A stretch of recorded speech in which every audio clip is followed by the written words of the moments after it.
Kalau sholat kamu ingin sempurna, maka sempurnakan dulu wudunya. Awas, hati-hati bu ya, bu. Lihat baik-baik.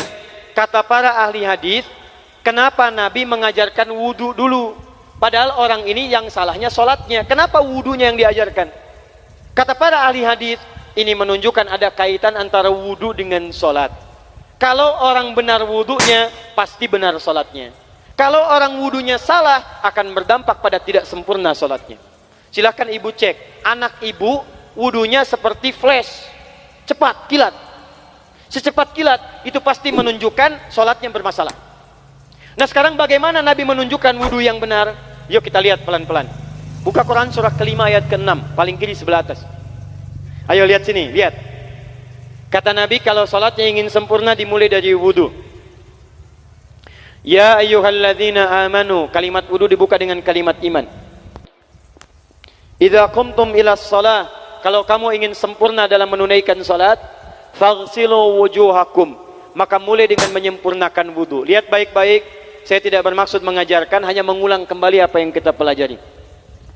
Yang pokok dalam wudu itu ada 4. Sisanya sunnah. Awas kalau yang 4 ini tidak sempurna maka batal wudunya.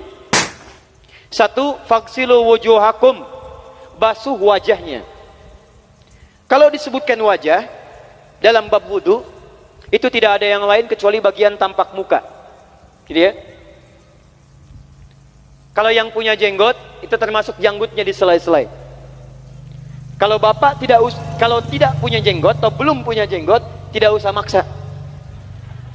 Karena sunnah dalam hadis jenggot itu sunnah merawat, bukan menumbuhkan. Silakan buka tentang babul liha, bab jenggot. Itu hadis-hadis tentang sunnah jenggot, sunnah merawat bagi yang punya jenggot. Tapi yang tidak punya jenggot jangan dipaksakan. Beli arang, sok.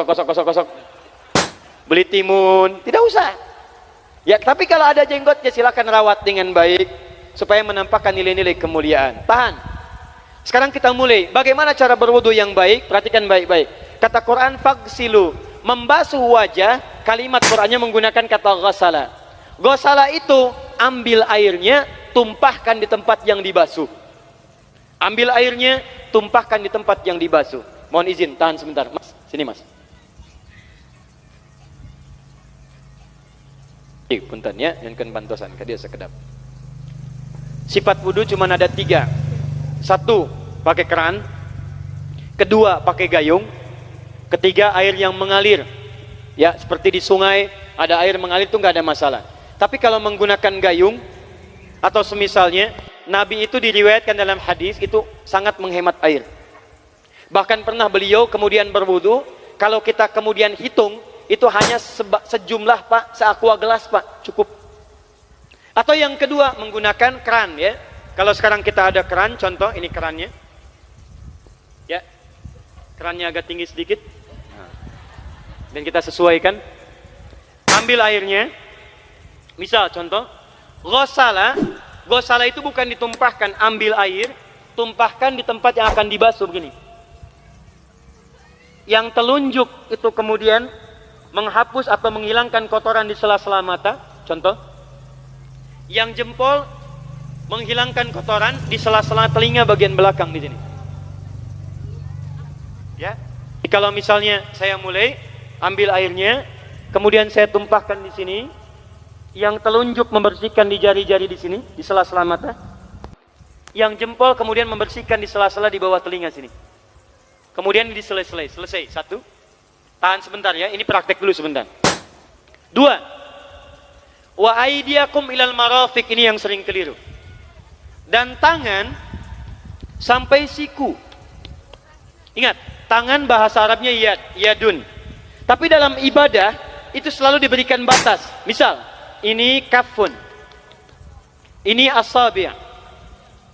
Ini sampai sini rusghun.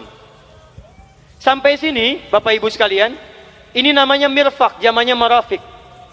Sampai sini katif. Dari sini ke sini itu yad, tangan. Dalam bab salat, bab wudu, bab ibadah, tidak pernah Al-Quran dan hadis menyebutkan tangan kecuali diberikan batasnya. Contoh, kita saat akan takbir, Allahu Akbar. Lihat An-Nasai nomor hadis 886. Kata Nabi, fawadha'a kaffahul yumna. Maka orang salat itu meletakkan telapak tangan yang kanannya alal yusra, di punggung yang kirinya. Jadi begitu takbir Allahu Akbar, yang kanan meletakkan di punggung kiri. Apa batas meletakkannya? Cuman sampai 3. 1, yang telapak ke punggung begini, jadi boleh begini. Yang kedua, pergelangan ketemu pergelangan begini, rusgun ala rusgin. Jadi begitu takbir Allahu Akbar, ini boleh. Tapi nggak usah diukur Pak ya, jangan telat. Allah, pas, cepat. Boleh nanti lebih sedikit ke sini. Yang tidak boleh, awas, ini dilarang dalam hadis. Yang tidak boleh kata Nabi, jangan engkau bersedekap seperti orang sombong. Kata para ulama bagaimana? Ketika tangannya bertemu dengan mirfaknya begini. Ah, ini awas, sedekap yang dilarang, hati-hati. Kadang-kadang ada orang menes ke puncak subuh-subuh sholatnya begini. Ya, awas nih. Cuman 3, kalau tidak begini, begini atau begini. Dan saat mengangkat itu cepat Pak. Hadisnya cepat. Fawadha'a. Fa itu di ilmu nahu harfu atfin rabitin baina syai'aini bila hudud. Huruf yang menyambungkan dua peristiwa tanpa jeda, cepat. Jadi antara mengangkat dengan meletakkan langsung angkat Allahu Akbar. Tidak ada gerakan lain. Maaf, saya tidak bermaksud menyalahkan. Saya alhamdulillah ada koleksi 1235 kitab hadis. Saya mencari gerakan dari ngangkat ke meletakkan begini, tidak menemukan gerakan lain. Karena itu jangankan hadis-hadis yang sahih, di kitab hadis palsu pun pemalsu hadis tidak tertarik memasukkan hadis ini. Saking jelas, jadi saat mengangkat langsung begini. Kenapa saya penting terangkan? Karena ada sebagian saudara-saudara kita merasa tidak enak, Ustadz, kalau saya takbir masa kiri duluan, sedangkan kiri kurang bagus, yang bagus kanan. Saya mah pengennya begini aja lah, begitu takbir kanan duluan baru tutup dengan kiri. Jadi begitu diangkat Allah, kanan masuk, kiri begini tutup. Kadang-kadang kaki naik dikit. Nah itu maaf, saya tidak bermaksud menyalahkan, tapi saya belum menemukan hadisnya. Dan pemalsu hadis pun tidak tertarik memalsukan hadis ini karena saking jelasnya, angkat tutup. Jelas ya? Nah sekarang lihat sini. Dalam bab wudu, bahasa Qur'annya mengatakan wa aidiakum ilal marafiq, dari tangan sampai siku. Ila dalam ilmu nahu harful ghayah, huruf yang menunjuk pada tujuan, batas dari ke. Ana minal an sa'adhab min Menes ila Bekasi. Saya setelah ini akan pergi dari Menes ke Bekasi. Jadi saya berangkat dari mana? Menes. Tujuannya kemana? Bekasi. Tujuan dalam bahasa Arab menggunakan ila, harfu ghayah, dari Menes ke Bekasi. Menes ila Bekasi. Dalam wudu, lihat, aidiakum ilal marafiq, ila sampai siku, bukan dari siku ke tangan. Jadi saat kita mengambil air wudu, ambil airnya, tumpahkan dari sini ilal marafiq sampai ke siku ke sini. Balikan lagi ke depan. Jadi bukan kerannya dibeginikan, sikunya dibeginikan, takut, bukan. Jadi bukan siku diteruskan ke bawah. Yang tepat itu ambil airnya, kemudian basuh dari sini sampai dengan ke sikunya. Hati-hati, ini ada maknanya. Dan jika benar di hadis Muslim, jika orang wudunya benar seperti ini, maka bersamaan dengan jatuhnya air wudu itu, jatuh pula dosa-dosa dan kotoran yang melekat pada anggota tubuhnya. Tidak cukup dengan amin, nanti kita lihat dulu. Teruskan, saya baru caranya dulu nih. Awas. 3. Wamsahu biru'usikum. Wamsahu, lihat, untuk wajah pakai gosala, basuh. Tangan gosala, basuh. Tapi ketika berpindah pada yang ketiga, wamsahu, berubah jadi masaha. Tahan sebentar ya. Calik. Duduk sini aja. Lihat sini. Ya, pilih. Duduk di sini atau ngapus. Sudahlah. Datang sendiri, nulis sendiri, ngapus sendiri, luar biasa. Cuman di Menes ini. Ini awas, ini penting ini Bu ya, penting. Saking pentingnya susah dihapusnya tuh. Dah sini aja. Masaha. Sudah. Masaha artinya mengusap. Kalau yang tadi membasuh, kalau masaha mengusap. Jadi yang ketiga ini tidak usah dibasuh. Jangan tumpahkan air di tempatnya, tumpahkan airnya kemudian usap tempatnya. Pertama, wamsahu biru'usikum. Masya Allah, kata Allah, bagian ketiga usap kepalanya. Awas, hati-hati. Tangan selesai pindah, pindah kemana? Bukan ke rambut, tapi kepala. Kepala. Jadi dalam bab wudu yang diusap bukan rambutnya, kepalanya. Itulah keadilan Allah. Kalau yang diusap kepalanya, semua manusia yang hidup pasti punya kepala. Tapi kalau yang diusap rambutnya, ada ketidakadilan karena tidak semua orang punya kepala, punya rambut. Tuh. Nah sekarang lihat sini. Ketika kita diminta mengusap kepala, bahasanya masaha. Masaha itu begini. Ini saya punten. Bismillah. Ini ya. Ambil airnya, tumpahkan, baru kemudian diusapkan ke kepalanya. Paham ya? Kalau yang gosala, ambil, tumpahkan di tempat yang akan dibasuh. Tapi kalau masaha, hati-hati. Ambil airnya, tumpahkan, baru diusap. Jadi bukan diambil air, tumpahkan di kepala begini. Paham? Nah, tahan sebentar. Dan ini menggunakan huruf ba, Masya Allah. Ba, lihat, wajah tidak pakai ba. Tangan tidak pakai ba, tapi khusus untuk kepala pakai ba. Wamsahu bi. Huruf ba dalam ilmu nahu. Coba dibuka yang suka ngaji, buka kitab Bughnil Labib an Kutubil A'arib halaman 29 sampai dengan 59. Di situ ada penjelasan karya Ibnu Hisham Al-Ansari. Ibnu Hisham Al-Ansari. Itu ada penjelasan tentang makna huruf ba. Huruf ba itu punya 14 arti dalam bahasa Arab. Ada ilsaq, ada istighraq, ada muhabah, ada ba li tab'id. Ba li tab'id dibagi dua, tab'id ma'al hudud wa tab'id bila hudud. Nah yang ba ini, ba, kenapa pakai ba? Kata para ulama, dari huruf ba yang 14 ini ada 3 makna yang diterapkan dalam ayat wudu. Satu, istighraq. Istighraq itu membasuh keseluruhan. Jadi kalau kita ingin wudu, ambil airnya, tumpahkan, basuh keseluruhan dari depan sampai ke belakang begini. Balikan lagi. Yang kedua, at-tab'id ma'at tahdid. Sebagian tapi dengan batas. Kata Imam Asy-Syafi'i, di mana batasnya ubun-ubun? Diboleh kalau kita mau wudu, misalnya ibu tidak bisa membasuh keseluruhan. Sedang pakai kerudung misalnya, jilbab nggak bisa dibuka. Tempat wudunya terbuka. Anda tinggal ambil air wudu, kemudian tumpahkan sedikit, boleh diusapkan bagian kepala sampai ubun-ubun, sah wudunya. 3, at-tab'id min duni tahdid. Sepanjang disebut bagian kepala, masuk kepala nggak ada batas. Ini kepala bukan? Ini kepala? Ini kepala? Nah, jadi kalau Anda berwudu mengusap bagian kepala, itu sudah sah walaupun bagian tertentu diusap di kepalanya. Kapan ini dipraktekkan? Kata Imam Malik, kata Imam Abu Hanifah, ini dipraktikkan kalau seorang memiliki satu sakit di kepalanya yang tidak memungkinkan dibasuh keseluruhan. Misal, mohon maaf, ya ada orang misalnya, mohon maaf ya, tiba-tiba sedang jalan di kebun, tuh jatuh duren. Anak duren ya, jangan duren yang besar. Tiba-tiba nimpa misalnya, duren teh bahasa rangatnya kadu, Bu, ya. Kadupak, kaduhung, ya, dan seterusnya. Kadu. Nah, nimpa kepalanya, bocor misalnya. Kemudian dalam bocor itu diperban, kata dokter tidak boleh kena air. Saat bagian kepala yang tidak boleh kena air itu bukan berarti wudunya kemudian bisa batal atau boleh tayamum karena tidak bisa mengusap kepala. Kata para ulama, boleh dia mengusap bagian kepala yang lain yang tidak terluka. Itulah kenapa Allah memberikan huruf ba di sini untuk kemudahan bagi kita dalam menunaikan wudu.